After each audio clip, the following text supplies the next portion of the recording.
Thank you for keeping it. Good morning, Kenya. If you're just joining us, I'm Jen Boy. Glad you are with us. We want to continue with the day's discussion, and right now we want to get into our health segment. And today we're going to be talking about mental health and well-being. Now, as a global population, as the human race, we have been thrown in a state of crisis. And when we are in such situations, most of us tend to lose ourselves. We tend to go over the edge when it comes to our mental health. We don't prioritize and we don't know how to even take care of ourselves mentally. But what do we do when we are in such states? And especially now with the COVID-19 pandemic, it is a global pandemic. So many people have been affected, and there's mounting stress on a daily basis on a global scale. So how do we best go about protecting ourselves and just help ourselves have some sense of sanity as we are in this state of insanity? Well, this morning we have with us Dr. John Ondegi, who is a counseling psychologist, to help us with this conversation to better understand what more we can do. Karibu sana. Thank you very much. Thank you for making time to be with us this morning. Now, I just want to start by just hearing your thoughts about, when we are in a crisis as humans, we tend to lose ourselves. Is this a normal way of reaction, or is this what we are wired to do when we're in crisis? It's human. Yeah. It's human to respond that way because basically we are social beings, especially now with the quarantine. Yeah. You can imagine the way we socialize has been really limited. You find that there's a lockdown.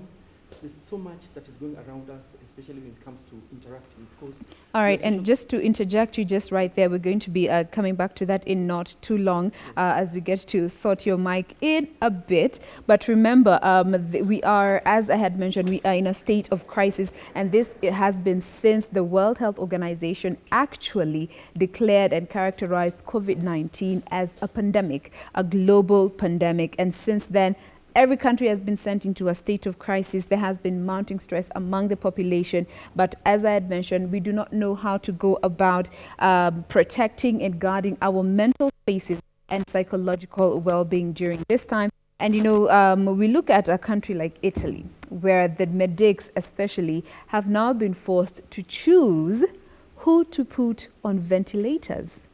Getting to such a point and getting a medical practitioner to actually have to make such a decision, given that they all take oaths to protect lives. And yet here you are put in a situation where you have to pick and choose who's going to be on a ventilator, who is not going to be on a ventilator, and that decision has been solely left to you. How do you handle that as a medic, as a person, as a mother, as a father, as a friend, as we are trying to, protect and save lives? That is what we are talking about this morning. And remember, if you have any questions, any comments in line with this discussion, feel free to send them through using the hashtag Good Morning Kenya on Twitter. Our SMS number is 20154. My handle is @JenOneBoy. So shoot those questions or just your comments about this whole state of mental well-being during this time. Now, let me come back to you, Dr. We apologize for that. It's a okay. bit of Okay. issues happens with live TV. I agree. As I'd mentioned, he's Dr. John Ondegi. He's a counseling psychologist, and we're just getting your thoughts when it comes to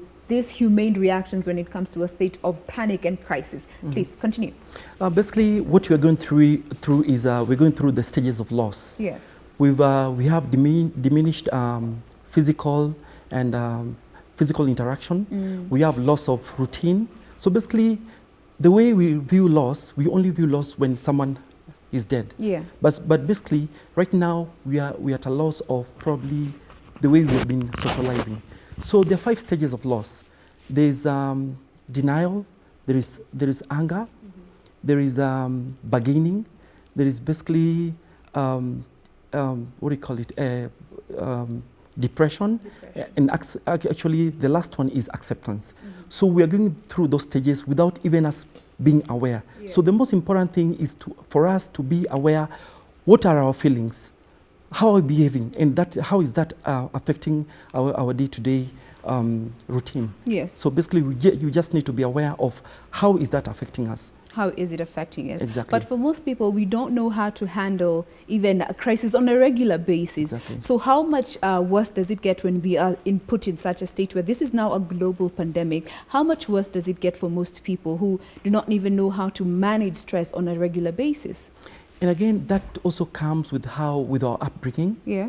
how we handle loss, or how we viewed our parents handling the loss of probably jobs or probably even loss of relationships. So it also comes with our background. So different people handle loss in different ways. So basically the question is, how do we handle probably the loss of jobs? What are the things that we tell ourselves? Because there's a way our thoughts affect our actions, Yes. our feelings, and there's a way our feelings affect our behaviors and actions. So basically, if we have negative thoughts, basically we're going to have negative feelings, and if we have negative feelings, we're going to have negative behaviors and actions. So we need to be aware. We need to choose if we're going to have positive thoughts Yes. or negative thoughts. All right. Yes. Now, I want us to look at specific categories of the population, and of Yes. course, this does not cover the entire population. Just looking at a few areas or categories of the population, and I want us to start with our health workers, our medics. Now, as I just mentioned, in Italy, they have been forced to get to a point where the medics have to choose who is going to be put on a ventilator and who is not going to be put on a ventilator. And yet that goes against the very oath that they take when it comes to protecting lives at all costs. But now here they are, risking their lives as they try to fight this pandemic at the front line. And so many of them, when it comes to their own protection, they're giving that up because we are having a global crisis of personal protective equipment. What all do you think this is taking on their mental well-being? I think it's very stressful, Yeah. given that that's their career, but it becomes very overwhelming, especially when they deal with what do you call it? So many patients. It also comes with a lot of conflict of interest. Basically, they're being told to choose either they choose a particular patient or something else. But you, it's not what really happens around, especially these doctors or medics. It's what they tell themselves. So it's important for them to be supported, because it can be really overwhelming. And I can imagine if they went and told probably their families what they're going through. I think the first thing the families would tell them, like, you know what, you don't really have to do it. Stop it. Exactly. Quit. So basically, there has to be a support system, especially for the medics, where they get probably in support groups, where they can be helped in a professional manner. Yeah. So basically, there has to be a support system, especially for medics, who really understand their background and where they're coming from. Because if they explain this to a layman, I think the first thing would the first response they would have is, you just have to quit. You don't really have to go through what you're going through, especially in your career. Yes, a kawaida mwananchi should just give them an extreme measure that might not be as productive, because even if you quit, you'll just go home and you still remain with the same psychological battles. Yes. And especially, it's being said that women medics are having it worse because they're now being sent in for emotional solace for some of these patients. Exactly, and this conflict of values. Yeah. You might be a Christian and you're being told, okay, fine, you know what, you have to choose probably maybe to save a life or maybe to leave another one. So there's conflict of values also as we go along. Yeah, and there's also been said to be this sense of betrayal that our medics are feeling. This is according to a study that was done by World Health Organization, that some medics are feeling betrayed as they are in the fight against COVID-19 by the government, by the patients, and everyone as a whole, because no one is taking time to ask them, how are you doing? So as a population, as a kawaida mwananchi, you've just suggested, that we need to have professional living assistance for them. But what more as, a general population can we do to help them stay, have some sense of health even as they go about this, especially mentally? We really need to be empathetic with what they're going through. I can imagine probably even as a layman, if you went to the hospital and a doctor would tell you, like, you know what, I'm not feeling well. You'd be surprised, like, really? Mbona? You're a doctor. You're in a hospital. You have all the drugs, but there's the humane bit which is forgotten about doctors, or probably even medical practitioners. There's the humane side of these doctors, so which really needs to be taken care of. They're human beings first, then the professions come second. So the humane bit really has to be taken care of, especially with empathy. So we really need to empathize with what they're going through, and basically we need to support them. So and really let's- understand where they're coming from. Empathy is just Empathy, going to go a it's very, very long way. important, very important. So if you are, when you come into contact with a healthcare worker or anyone in the medical fraternity and they are seeming off, it's not about why are you like that. It's Exactly. about how can I be there for you. Exactly. It- And it's okay. It's even it's okay to even support them, to tell them it's okay It's not to be okay. Yeah, Yeah. a Because simple statement like that. They're human beings. Mhm. So we need to listen to them. At times, we don't even have to really give them Pep talks. Pep talks. Yeah. We don't really have to give them advice. We just really just need to listen how their day was. They really need a listening ear because all along, it's all about listening to probably complaints, taking care of other people. Yeah. So question is, Who who is takes taking care care of of them? the caregiver? Yeah. So really need to take care of them in an empathetic manner. In an empathetic way, and they say mganga ajigangi. Sure. So a medic cannot treat themselves per Exactly. se. Yeah. So be there for them, especially when it comes to their mental well-being. Now, I want us to move on to another category of the population that has also been directly affected by this whole pandemic, and these are now the patients. Yeah. Or those people who have contracted COVID-19 and are recovering from COVID-19, and those who are also in quarantine, who are suspected cases. Now, a lot has been said about them, and especially on social media, Yeah. there's so much false information going around, and as a result, stigmatization and blame game has become the new Exactly. norm. We just saw it from patient one, patient Exactly. zero, when she came out public, when her name was put out there. Yeah. Some lauded her for her bravery, and Yeah. some actually went on to troll her a bit Exactly. later. Now, from your point of view, how are they doing? The fact that they are the ones that some people are blaming for this pandemic, and especially here in Kenya. Let me take you back a little bit to the way probably we've been handling HIV. People living positively with HIV. Yes. Basically, the moment someone hears that someone is positive, they associate HIV with death, Yes. which is not the case. There are people who are really living well. There are people who are really taking care of themselves, even better than people who are negative. So basically, the question is, the stigma comes from the way with information about COVID-19. There was a time, was it recently, I asked a 10-year-old, like, what's his perception about COVID-19? Immediately he told me that it's death, it's come to kill. But and you see that's a twisted fact. Yeah, there are more recoveries than deaths.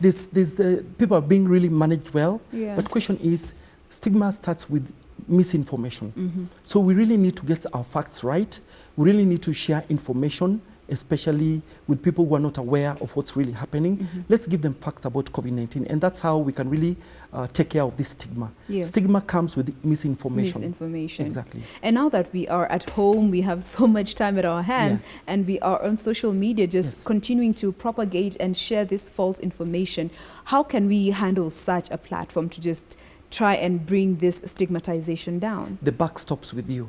It stops with you. Because basically, the moment that information about probably information about stigma comes to you, then once you forward it to another group, that brings a lot of anxiety. Yeah. You don't know the effects that has to the other person. So the buck stops with us. Let's stop sharing misinformation about COVID-19. Let's share facts, especially to the groups that we belong to. Let's share facts to the social media. Yes. Let's stop it. Let's correct each other. It's a learning moment. It's not really easy for everyone, but the buck stops with you as an individual. Taking personal responsibility. Exactly. It's very important. Now, also when it comes to some of the patients and those who are recovering from COVID-19, do you think naming them on a national scale is more harmful than productive, or it's more of a double-edged sword? Because one would argue that once we know them, we're able to better support them and be careful with what we say around them, and another would argue when just naming them and putting them on a national scale would put them out there for attacks, just laying them bare for people to Exactly. attack them. Which do you think is more constructive as opposed to the other, or both are just have their own fair share of good and bad? I think this really comes towards someone's personal responsibility. You really have to ask yourself, before you disclose, why are you disclosing to the general population? What's your motive? So basically, it really comes with personal responsibility. If you're a survivor of COVID-19, probably you're really being managed well. Yeah. Question is, why would you want to disclose to the general public? So I don't think it comes, the responsibility is outside there. It lies with you as an individual who's really trying to survive probably with the COVID-19. So Okay. it's important for us to take personal responsibility and look at our motives. Yeah. Before you say what you want to say. Exactly, because the moment you share that information outside, you cannot manage people's perceptions Yes. about, you cannot manage what people tell you, you cannot manage how people handle you. So you really have to have a lot of introspection and ask yourself, what's my motive for probably disclosing my Wanting to status? share. Exactly. Yeah, it's Yeah. more of a double-edged sword at the end Exactly. of the day. You might be having good intentions, Exactly. but the way it's perceived out there Exactly. becomes a problem because not Exactly. everybody shares the same school of thought with Exactly. And there's life after cameras. you. Yeah. Yeah. So you really have to look at the pros and cons. On this other side, it will be important because it really helps people to be aware Yeah. and it really encourages people. But on the other side, what does this do to an individual? The consequences. The consequences probably of disclosing and probably even after the session. So we really have to really analyze what are the consequences, the repercussions.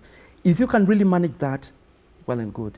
But if you feel like you have some scintilla of doubt, then basically you really have to reconsider the disclosure. Before you go on with Exactly. it. Because sometimes you can never really predict the extent to which Exactly. some damage can go. Exactly. And especially with a tool like social media, which is such an uncontrolled Exactly. environment, it's just a whole other monster out there. And people really have different coping mechanisms. Yes. There are some who are really strong. There are And some who are aggressive. and there are some who are really, you know, they're really not really, they might not be in a place whereby people really question them.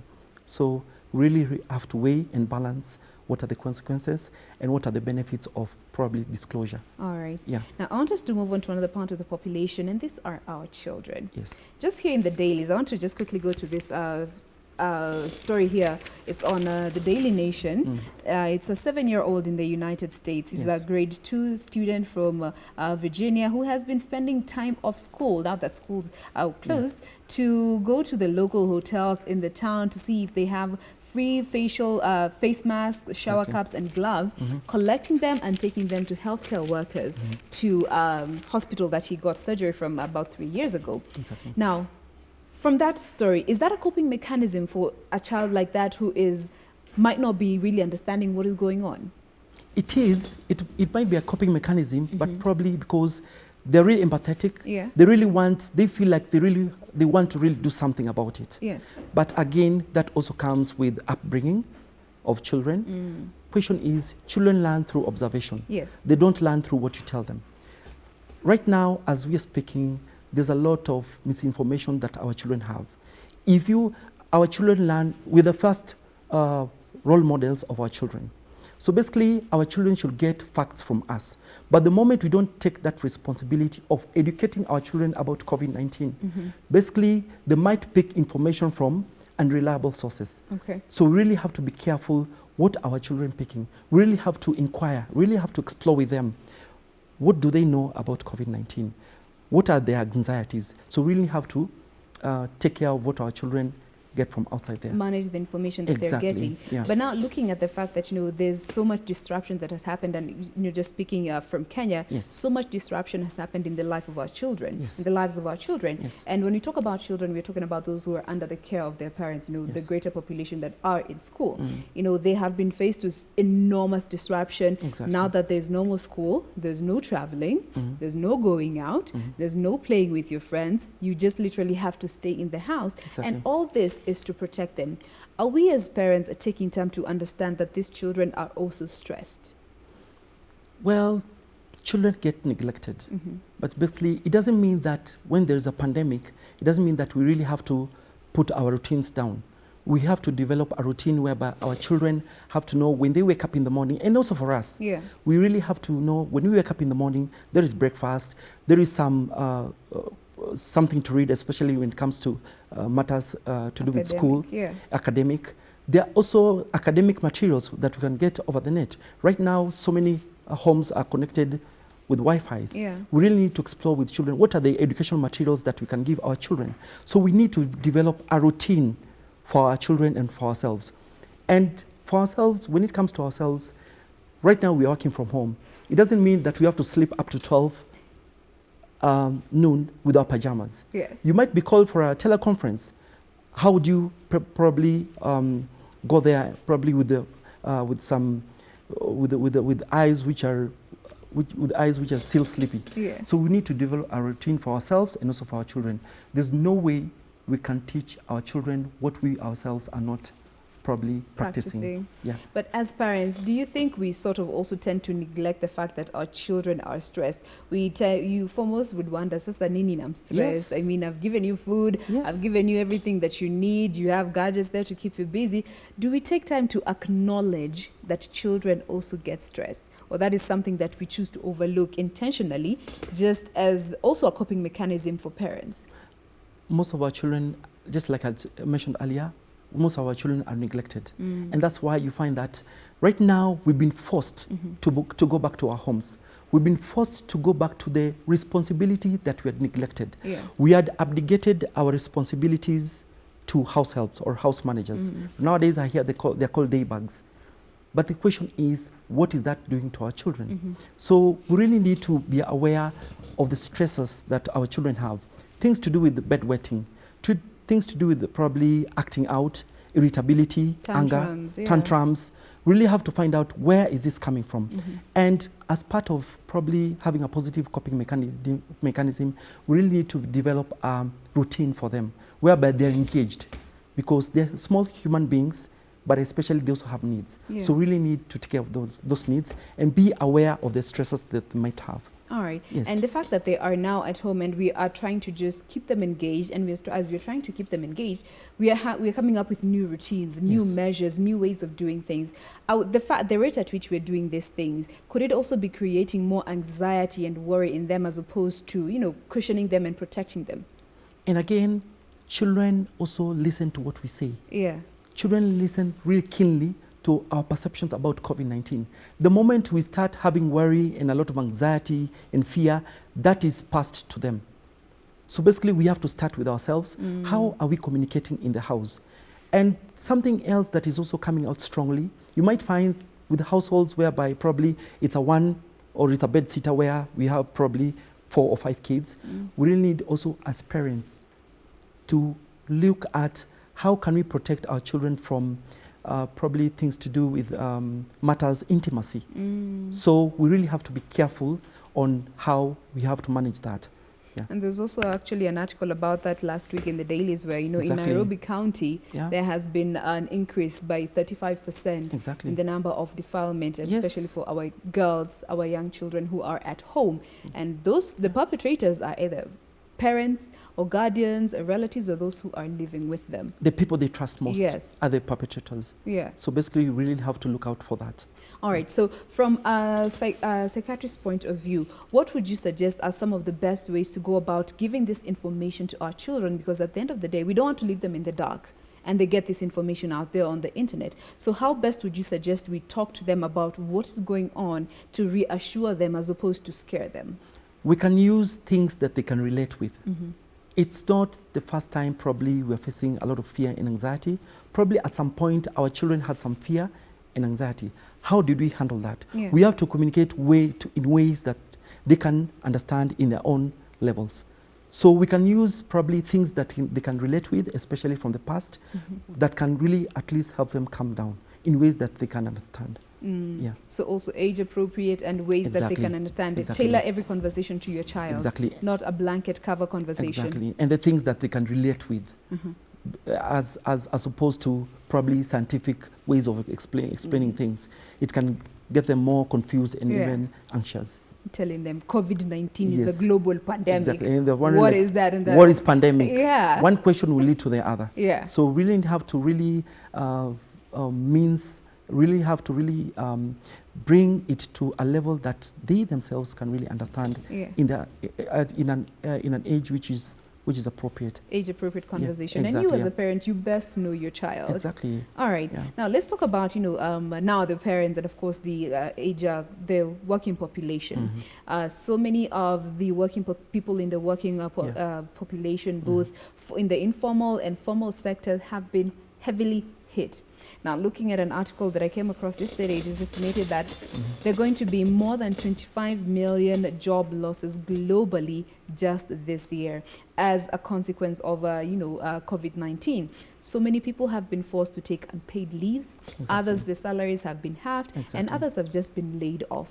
What is the immediate impact that this has on anyone who is used to a certain way of life and then it's taken away, and especially the working population? And I can imagine what is that doing to men, especially who are providers. Initially, for men, it's been known that we are hunters and gatherers. So the moment that job is taken away from you, what does that do to your relationship? And again, it goes back to what defines our relationships. Are we together because of the things that we can provide for each other, or we are together because of the intrinsic values that we have for each other?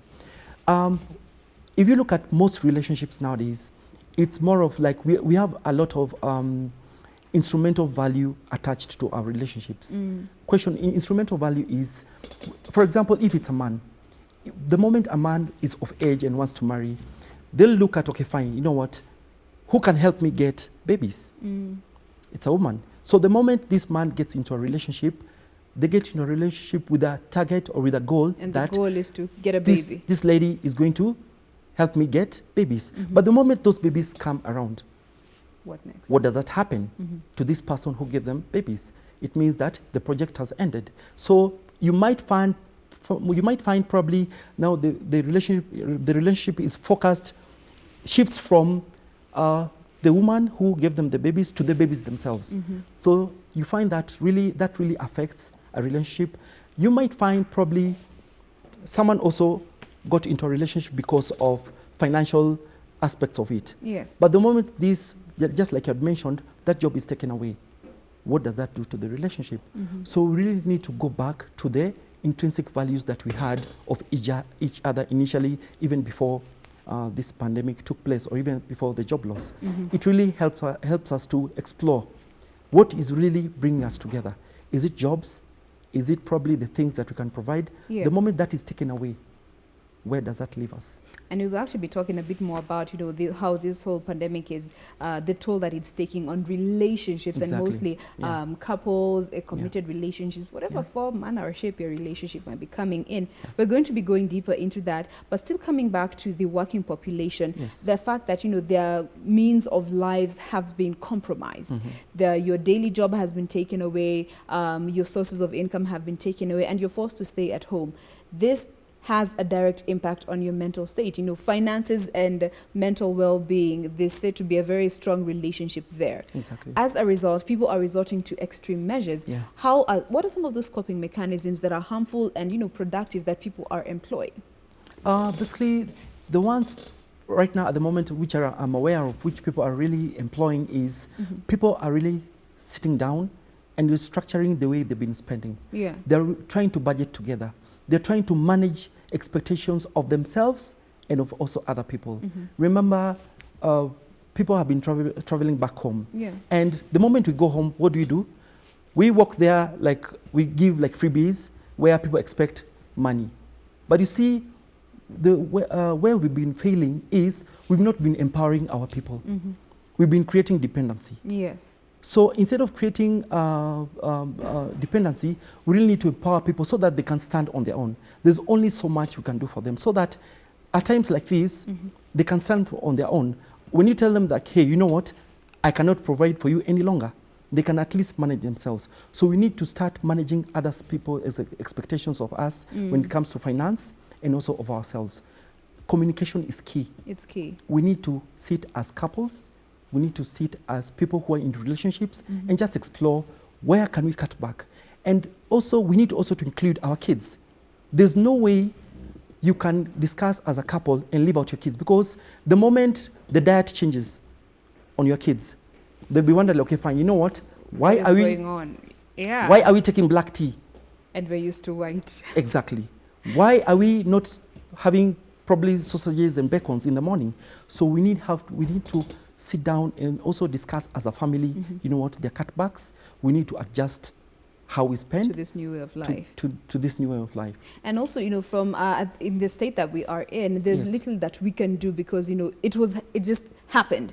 If you hadn't planned yourself financially, Exactly. you are thrown in the deep. And this point we get to hear of governments, at least in some countries, issuing out some support money to some of the population. Exactly. But this is not happening everywhere. Exactly. But for future purposes, when it comes to how to cushion yourself and prepare yourself better for crisis, what Exactly. are some of the ways that you would suggest that, do this now for posterity's sake? What is coming out strongly, especially with this pandemic, it's come to teach us, and it comes to illuminate what are the things we've neglected. Mm-hmm. If I were to ask you right now, are you able to live without your salary for 8 good months Comfortably. comfortably, Yeah. without selling your furniture, without borrowing elsewhere? Mm-hmm. If your question is no, then it begs the question, it comes to question your financial, how you handle your finances. Mm-hmm. It's not what you're paid. Yeah. It's what you do with what you're paid. And this did not start now.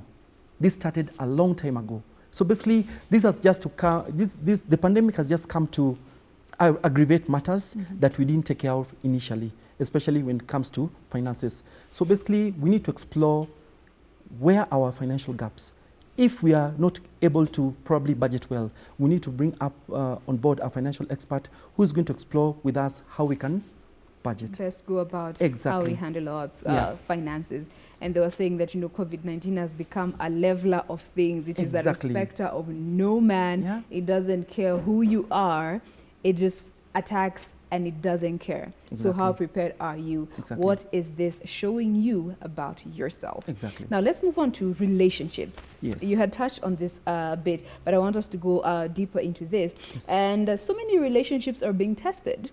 Some people are saying, and when you talk about relationships, it could be with your partner, with your children, with Yes. your parents, whoever you are, self-isolating or quarantining with. And some are saying, I am loving it. I get to spend more time with my Exactly. significant other. Yeah. And others are saying, okay, this needs to end. I cannot stand any more of this. And others are being affected by the social distancing. Now, Exactly. let's start with these ones who are loving it. Yes. Maybe because things were not so good before that. Exactly. How is this going to help build their mental strength? The question is, if they're loving it, they might be loving it, but the other person might not be loving it. Yes. Because we've been trying to escape, especially trying to deal with issues to do with our relationships. Mhm. And how do we escape? If, for example, we had initially we had our normal routine. Yeah. What did we used to do, especially at work? We go to socialize with friends, we drink, we go to clubs. But the moment that is taken away from us, Yeah. we are forced to go back to the house and start communicating.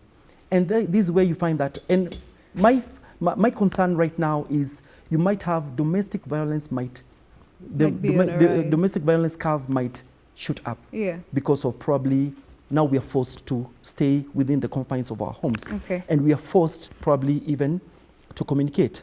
But it might be the other way around, because right now, if we do not know how to communicate, basically violence might set in. Mhm. And something to do with the loss of jobs. You might find there's also anger might be a part of loss. We might want to project our anger towards our loved ones because we They are don't the closest at the moment. exactly. We project that anger Mhm. because we do not know how to deal with the job loss. Yeah. We don't know how to deal with not being able to provide. But it's still very possible for us to sit down and communicate. It might be not all that bad, because what are we busy telling ourselves? Mhm. What are our perceptions about not being able to provide? Okay. I think once that is taken care of, then I think the rest are going to fall into place. Into place. Exactly. Now that brings me to this next category, who cannot stand each other. Does this boil back down to the reasons as to why you are together in the first place? And this goes back to the moment we started dating. Yeah. We were so busy with being infatuated to the point whereby we neglected the red flags. Mhm. If probably your partner was one person who did not know how to handle finance, so what makes you think at this pandemic they're going to be able to probably even handle themselves? Yeah. So we really need to watch out for the red flags. And probably if you're past that, then we really need to sit down and just be aware, what is that doing to our relationships? We need to start communicating to our partners and communicate our fears, our worries, what are our concerns about the relationship, and what is this job loss doing to our relationship. At times it might not be what's happening outside there. Job loss is something beyond our control. Yeah. What we can control is our perceptions about the loss and what we can do about it. If you have a very understanding partner, I think we're halfway there.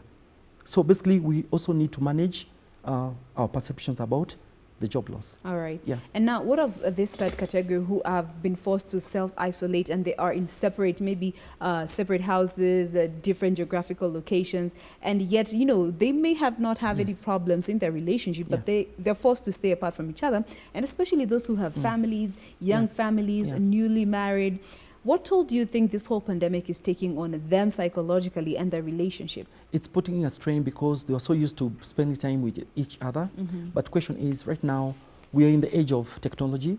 We need to utilize technology in a way that can also help us bridge our relationships gap, remotely. So we need to constantly be in communication with our loved ones. So basically, it's not all that bad, and it's temporary. Question is, would you rather expose your family if probably you're not aware of how to take care of yourself, or would you rather probably keep the distance, or maybe be quarantined and save yourself and also your family? I think we really need to weigh the pros and cons of this social distancing. But we saw this case of, you know, Idris Elba, his phenomenal actor. He contracted the virus and his wife chose to quarantine with him, and she didn't have the virus, and ultimately she got it. Is this a coping mechanism, or it's just a bit too much on the edge, in as much as they're newly married?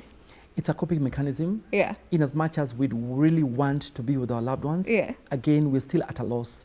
Do we stay with our loved ones there's also stigma and self-stigma. The self-stigma comes whereby you've been quarantined after probably, after 14 days, you're released to go back home. But still in your mind, you feel like, hey, you know what? I'm carrying this virus to my family. Yeah. That is self-stigma.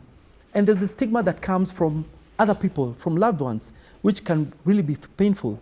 They're wondering, okay, fine, we are aware that this person was quarantined for the past 14 days. How sure are we that this person is healed? So basically, there's a lot of stigma that also comes with it. So we need to be aware of the self-stigma and the stigma that comes from other people. All right. Yes. Now let's talk a bit about, you know, some of the coping mechanisms that we can adopt to just help protect our relationships for those who are, you know, have to be with their partners and they're loving it, those who are not loving it, and those who have been separated due to one reason or the other. And let's just start with, you know, having a routine or some sort of schedule in place. Everything has been thrown out the window. There's no excuse. There's no, I have to work, I have to do this, I have to go for a meeting. Every excuse has been thrown out the window. But now here we are. We have so much time at our hands. Should a routine be put in place to just help us, you know, have some sense of sanity? Is that going to be helpful? It will really be helpful because it keeps our minds engaged. Yeah. And also, it's a time also we need to take advantage of and just explore where are the gaps in our relationships. What are the things that we've neglected? Have we neglected each other? We need to look at our ways of communication. We need to also communicate our boundaries. At times, if you find someone who does not have boundaries, that is someone who's probably even their self-esteem is down. That is a big red flag. It's a very big one because boundaries are like probably walls. Yeah. We don't build walls probably just to keep away thugs. We also build walls also even for trespassers. So question is, the moment that we don't have boundaries, you find that it can become a very big red flag to our relationships. All right. Yeah. So take time to talk about a relationship, and when you're doing so, have some sense of routine in place. We need to communicate, have a sense of routine. We need to communicate with each other. We need to explore our fears about the relationships. What are our fears? What is causing us anxiety? Probably you might find that the moment you get a reassurance from our partners, I think that's it. The rest just falls into place. All right. Yeah. And for this category who are struggling with, you know, just standing each other, there's too much of the other person in this space. Do you think some alone time could also be more constructive and helpful to the relationship? And that goes Yes, you're in the same house, Yes. but you just need time alone to just be you in your own space. time alone is part of self-care. Yeah. And that is something that we've neglected about ourselves. You might find, how can you give what you don't have? There's no way you can claim that you love your partner and yet you don't love yourself. Yes. There's no way you can pour out of an empty glass. So basically, how is it that we can claim that you love our partners yet we don't? We need to start taking care of ourselves. We need to start loving ourselves so that by the time we go back to the relationship, we are energized for that relationship. Yes. So we have to be individuals first. That's when we can go to the relationship as a unit. All We have right. to be two wholes coming together. Not coming to complete each other. Exactly. Because that is also another thing that, most couples say, he completes me, she completes me. But what does it say about you as a person? Exactly. And again, if your life is revolving around your partner, then I think that is probably spelling some catastrophe. So you really need to have some self-care. You really need to be as an individual first, Okay. so that you can contribute in a healthy way in the relationship. Now, even as you try to have your alone time, we find some who are going, overboard, Yes. and especially with gadgets. Yes. You are in isolation with your partner, but you are barely there. You are always on your gadget, and you're using the excuse, I'm staying in touch with the world. And again, just like you said it's an excuse. What are you trying to avoid dealing with in the relationship? So there are things we're trying to avoid, and probably having gadgets, probably watching movies and all that All might the be time. all the time, might be a positive, might be a coping mechanism. But question is it a positive one or a negative one? And what is that? What is it doing to our relationship? Okay. Yeah. Now, as we bring this conversation to a close, Yes. what would you like to tell all our viewers that are watching us this morning? How they are struggling with just trying to contain their mental well-being, trying to just keep some sense of sanity in place during this time where Exactly. everything is just everywhere. What would you tell them to just the basics when it comes to taking care of your mental well-being? I think when it comes to the family front, where now everyone is in the house, we need to develop a routine for ourselves and also for our kids as part of coping positively. Yeah. Secondly, we also need to have a lot of self-care. We need to take care of our thoughts. We need to entertain positive thoughts than negative ones. We really need to just explore what are the gaps in our relationship.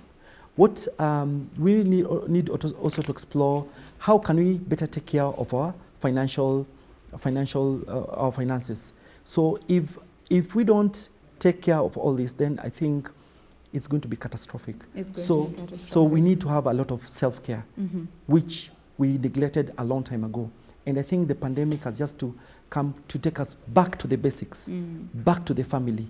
And right now there's no church, there are no clubs, there's no social gathering. We've been taken back to the basics with this pandemic. It's an eye-opener. Exactly. So what you can control it. Yeah. And what you can't control, seek the grace to understand and accept it. Exactly. Well, we have been talking about mental health, just trying to see how we can help you cope. The different parts of the population have been affected differently. So how can you best take care of yourself to ensure that your mental space is not compromised in as much as everything else has been disrupted? And we have been speaking with John Odegi, who is a counseling psychologist. Thank you so much for making time to be with us this morning. We appreciate it. Thank you very much. I appreciate it. All right, now we still have more of Good Morning Kenya coming up. We have another discussion coming up in a bit, but do keep talking to us. We will be sampling your views and comments in not too long. The hashtag is still Good Morning Kenya. Do stay with us. We'll be right back after this break.